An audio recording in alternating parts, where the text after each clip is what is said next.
Hello दोस्तों, अद्भुत कहानी सागर में आपका स्वागत है। आज की हमारी कहानी है छल। बेटा सुरेश, कहीं दूसरे बच्चों की तरह तुम हमें भूल तो नहीं गए हो? जब तक हम हाल चाल नहीं पूछते तुम फ़ोन भी नहीं करते हो। तुम्हारी माँ कह रही थी कहीं हमारे इकलौते बेटे ने हमें छोड़ तो नहीं दिया। देखो, अपनी माँ की शंका को दूर करो और कुछ रोज़ के लिए आ जाओ। बच्चों से मिले हुए भी कितना समय हो गया है, नरेंद्र जी अपने बेटे सुरेश से कहते हैं। सुरेश बोला, पापा इन्हीं सब कारणों से मैं बोला था कि रिटायरमेंट के बाद शहर में घर ले लेते हैं। आपने मेरी एक नहीं सुनी। अब देखिए, मैं किराए के मकान में रह रहा हूँ और आप गांव में रह रहे हैं। मैं काम धंधा छोड़कर कितनी बार गांव आऊँगा। बच्चों के ट्यूशन स्कूल होते हैं, वो छोड़ना नहीं चाहते। अब आप बताइए, मैं बेटे का फ़र्ज़ निभाऊँ या पिता और पति का फ़र्ज़ निभाऊं? नरेंद्र बाबू एक पल को चुप हो गए, फिर बोले, बेटा तुम तो ऐसे कह रहे हो जैसे मैं कभी पति और पिता था ही नहीं। आखिर हमने ये सब कैसे मैनेज किया था? मानता हूँ तुम्हारी जिम्मेदारियाँ बढ़ गई हैं, तो क्या तुम अपने माता पिता को भूल जाओगे? सुरेश बोला, ठीक है पापा, मैं शनिवार को आता हूँ, पर मैं अकेला आऊँगा और इस परेशानी का कोई हल निकालते हैं, क्योंकि बार बार आना जाना मुझसे संभव नहीं होगा। इतना कहकर उसने फ़ोन रख दिया। जैसे ही सुरेश ने फ़ोन रखा, उसकी पत्नी अमिता बोली, क्या बात हो गई? क्या बोल रहे थे ससुर जी? सुरेश ने सारी बात बताई तो अमिता बोली, फिर आपने क्या सोचा है?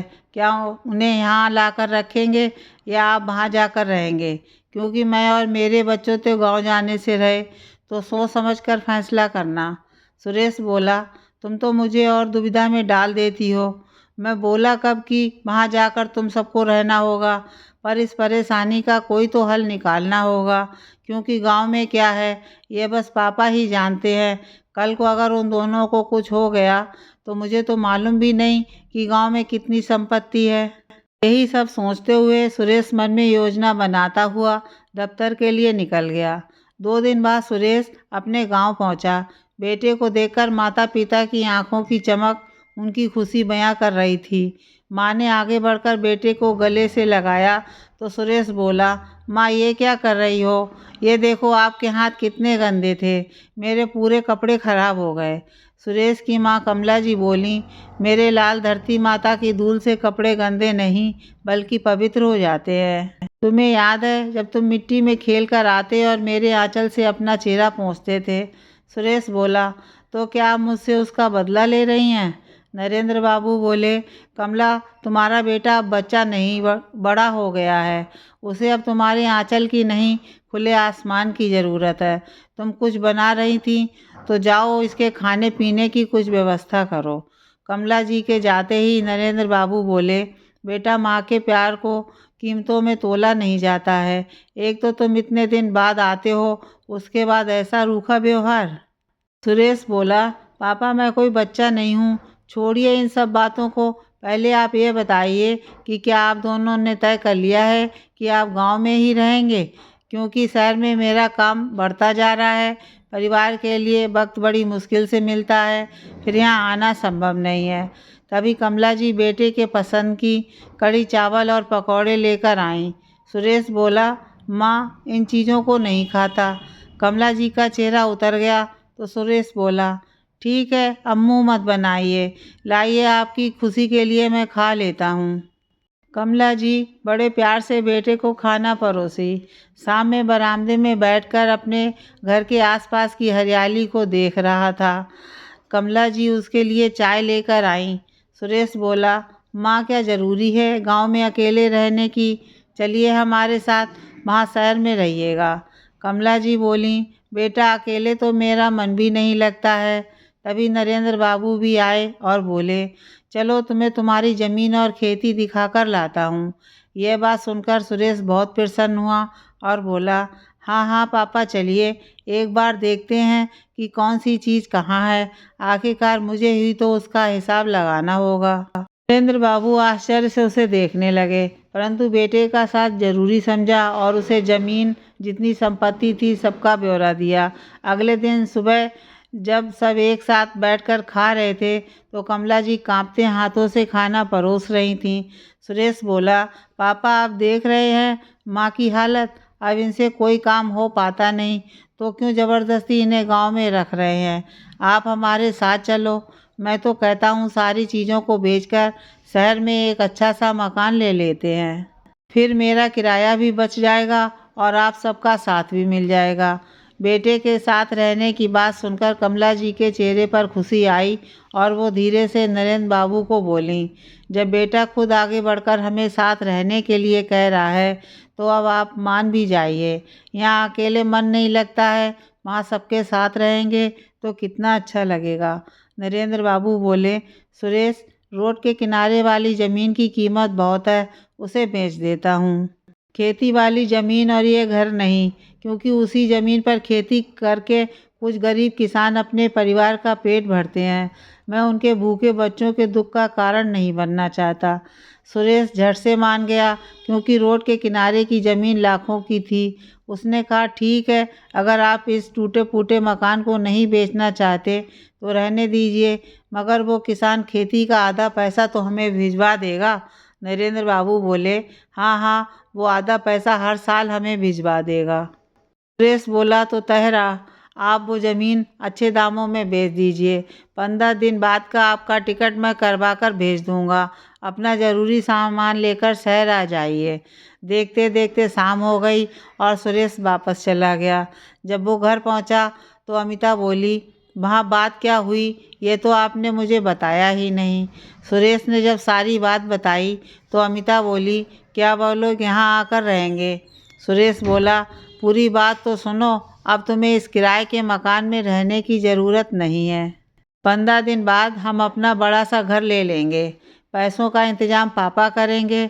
उसी घर में एक छोटा सा स्टोर रूम देख लेना, जिसमें मम्मी और पापा भी रह लेंगे। अमिता ने पहले मुंह बनाया, फिर अपना घर होगा सोचकर खुश हो गई। वो अपने पसंद का घर देख कर रखें और नरेंद्र बाबू को बोले कि सारा पैसा अकाउंट में ट्रांसफ़र कर दें। पिता ने बेटे पर भरोसा करके पैसा भेज दिया और सुरेश ने घर अपनी पत्नी के नाम पर खरीद लिया। देखते ही देखते 15 दिन बीत गए। नरेंद्र बाबू पत्नी के साथ वहाँ से निकले तो सुरेश बोला, पापा मैं स्टेशन नहीं आ पाऊँगा, मैं घर का पता आपको लिखवा देता हूँ, आप रिक्शा करके आ जाइएगा। नरेंद्र बाबू को यह बात अच्छी नहीं लगी तो कमला जी बोली, हो सकता है हमारे आने की तैयारी कर रहा होगा, इसलिए नहीं आया। चलिए चलते हैं। जब वो घर पहुँचे, अमिता ने बेमन से उनका स्वागत किया और उनका सामान छोटे से कमरे में रखवाया। नरेंद्र बाबू बोले, बहू क्या शहर में कमरे इतने छोटे होते हैं, इससे अच्छा तो गांव है। अमिता बोली, पापा जी जितना गुड़ डालेंगे उतना ही स्वाद मिलेगा। आपको क्या लगता है आपके भेजे हुए पैसों से घर हो गया? हमने अपने जीवन भर की पूंजी लगा दी, तब जाकर ये घर खरीदा है। कमला जी बोली, अरे बहू, इनकी तो मजाक करने की आदत है। कमरा छोटा हो या बड़ा, सबका साथ ज़रूरी होता है। अमिता बोली, मम्मी जी ऊपर हमारा और बच्चों का कमरा है, नीचे आप लोगों का और एक गेस्ट रूम है। अब इससे ज़्यादा खर्च करने की हमारी औकात नहीं है। इतना कहकर अमिता चली गई। जैसे तैसे उस कमरे में दोनों ने अपना सामान रखा। 1-2 महीने बहुत आवभगत हुई। फिर एक रोज़ नरेंद्र बाबू कुछ दवाइयों के लिए सीढ़ियों से बेटे बहू के कमरे तक जा रहे थे तो नौकर बोला, बाबूजी आपको जो चाहिए हमें बता दीजिए, मेम साहब ने कहा है नीचे से ऊपर कोई नहीं आएगा। अगले दिन बेटा दफ्तर जाने लगा तो नरेंद्र बाबू ने नौकरों की कही हुई बात बताई तो सुरेश बोला, क्या गलत कहा उसने, ऊपर आपकी बहू रहती है, ऊपर जाकर आप क्या करेंगे, फिर खाने को मिल ही जाता है। अभी मैं दफ्तर जा रहा हूँ, मेरे पास समय नहीं है। नरेंद्र बाबू जिस उम्मीद से बेटे के पास आए थे वो उम्मीद टूटती हुई नजर आई। बहू अपनी दुनिया में रहती थी, पोते पोती कभी दादा दादी को झांकने भी नहीं आते थे। बेचारे खुले आसमान की रोशनी से निकालकर इस अंधेरे में कैद हो गए। जब कुछ बहू से कहते तो उल्टा सीधा जवाब मिलता। बेचारी कमला जी दुखी होकर कमरे में सिमट कर रह गईं। यह रोज़ की बात हो गई थी। करीब 4 महीने बीत गए। दोनों को अब वो कमरा काटने को दौड़ता था। एक रोज़ अमिता सुरेश से बोली, आप तो जानते हैं मैं अपने माता पिता की इकलौती संतान हूँ। उनकी जो भी संपत्ति है मुझे ही मिलेगी, तो मुझे उन्हें यहाँ रखना होगा। सुरेश बोला, ये कैसे संभव है? माँ और पापा के साथ उन्हें यहाँ कैसे रखेंगे? अमिता बोली, अब इसका उपाय आप ढूंढो। ऐसा क्यों नहीं करते? उन्हें किसी वृद्धाश्रम में रख दो, क्योंकि उनके पास अब है ही क्या? माँ बाप के पास अभी करोड़ों की संपत्ति है। हमारे बच्चों का भविष्य सुरक्षित है। सोच लो, वरना मैं अपने बच्चों को लेकर उनके पास चली जाऊंगी। एक रोज़ नरेंद्र बाबू अपनी परेशानी सुरेश से बोले तो सुरेश बोला, पापा शहर में तो ये दिक्कत होती ही रहती है। मैंने एक नया घर देखा है, वहाँ आपको संगी साथी भी मिलेंगे और खुली जगह भी मिलेगी। कमला जी बोली, तुम लोग भी हमारे साथ रहोगे? सुरेश बोला, माँ मुझे ऑफिस के काम से कुछ साल के लिए बाहर भेजा जा रहा है, तो मैं सोच रहा हूँ आप लोगों को वहाँ शिफ्ट कर देता हूँ। मैं आता जाता रहूँगा। यहाँ अमिता और बच्चों को भी दिक्कत नहीं होगी, वहाँ आपको दिक्कत नहीं होगी। माँ बाप ने आंख मूंद कर बेटे पर भरोसा किया। अगले दिन बेटा दफ्तर से लौटा, उनका सारा सामान बांधने लगा। नरेंद्र बाबू ने शक की दृष्टि से देखा तो सुरेश बोला, बार बार यहाँ सामान लेने के लिए आइएगा तो बेकार से अमिता में मनमुटाव होगा। रात के 9 बजे सुरेश उन्हें वृद्धाश्रम में ले गया। आसपास घोर अंधेरा था, वो लिखा हुआ पढ़ नहीं पाए। सुरेश उनको पैसे देकर बोला, पापा ये ऑफिस में पैसे जमा करवा दीजिए, मैं आपका बाकी सामान लेकर आता हूँ। मैनेजर ने उनका नाम पता सब कुछ लिखा। कुछ देर बाद वो बोले, मेरा बेटा अभी तक नहीं आया, मैं देख कर आता हूँ। मैनेजर हंसकर बोला, नरेंद्र बाबू, वृद्धाश्रम में बच्चे माँ बाप को जब छोड़ कर जाते हैं तो लौट कर नहीं आते हैं। उनकी बात सुनकर नरेंद्र बाबू और कमला जी के पैरों से ज़मीन खिसक गई। कमला जी रोकर बोली, हमारे अपने ही खून ने हमें धोखा दिया। हमें खुली जगह में रहने का वादा कर वृद्धाश्रम में छोड़ गया। क्या इसी दिन के लिए हम अपने बच्चों को घर दिया ताकि वो बुढ़ापे में अपने माँ बाप को वृद्धाश्रम में छोड़ जाएं? नरेंद्र बाबू सब समझ गए। कमला जी का रो रो कर बुरा हाल था। जब सुबह हुई तो अपने जैसे कितने ही लोगों को देखकर नरेंद्र बाबू कमला जी से बोले, देखो कमला, एक हम अकेले नहीं जिनके बच्चों ने उन्हें छला हो। कितने ही माँ बाप ऐसे हैं जो अपने ही बेटे बहू के हाथों ठगे गए हैं। फिर भी नरेंद्र बाबू खुश थे कि चलो उनकी गांव की ज़मीन और गांव का मकान अभी भी है। वे कमला जी को साथ लेकर अपने गांव वापस लौट आए। वे अपनी खेती के पैसों से अपना खर्च चलाने लगे और उन्होंने अपनी खेती और गांव के घर से बेटे को बेदखल कर दिया और अपनी सारी ज़मीन खेती में काम करने वाले मज़दूरों के नाम कर दी, जो कि नरेंद्र जी और कमला जी के बाद उनकी हो जाएगी। अब वे दोनों गांव वालों के बीच खुशी खुशी अपनी ज़िंदगी गुजारने लगे।